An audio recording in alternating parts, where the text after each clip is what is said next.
আয়রার কথা আসলো, রিসেন্টলি আমরা দেখেছি যে ওর জন্য আপনি ঘরের কালার চেঞ্জ করেছেন, খুব সুন্দর করে পেইন্টিংস করেছেন। ও আসলেই তো মনে হয় আপনার জন্য ঈদ সবসময়। আয়রার জন্য মন খারাপ বাবা তাসান খানের। তাসানের একমাত্র রাজকন্যা আয়রা। তবে মিথিলার সঙ্গে ডিভোর্স হওয়ার পর তাকে বাংলাদেশ কিংবা ইন্ডিয়াতে থাকতে হয়।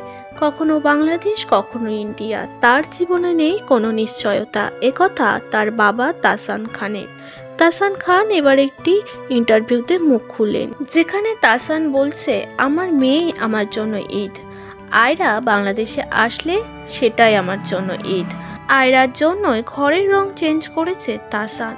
তবে মেয়ের জীবনে কোনো নিশ্চয়তা নেই, একমাত্র কারণ মা মিথিলার সঙ্গে আবারও ডিভোর্স হয়ে যাচ্ছে সৃজিত মুখার্জির।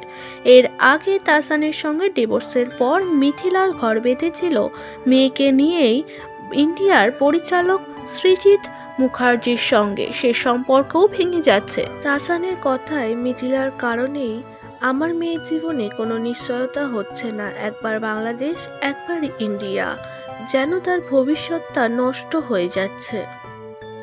তো যখন ঢাকায় থাকে এটা আমার জন্য ঈদ। ও যেহেতু কিছু সময় ভারতে আছে, কিছু সময় বাংলাদেশে আছে, নিশ্চয়তা নেই। কিছুদিন আগে বিয়ে করেছে তাসান খান মেকওভার আর্টিস্ট রোজা আহমেদকে।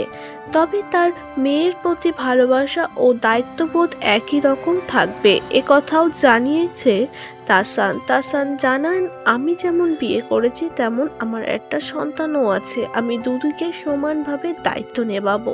বাবা হিসেবে আমার যা যা করণীয় আছে সেগুলো আমি করি এবং ইন ফিউচারেও আমি আমার মেয়ের কথা চিন্তা করে সবটাই করব এবং মেয়েকে সবসময় আগলে রাখারই চেষ্টা করব।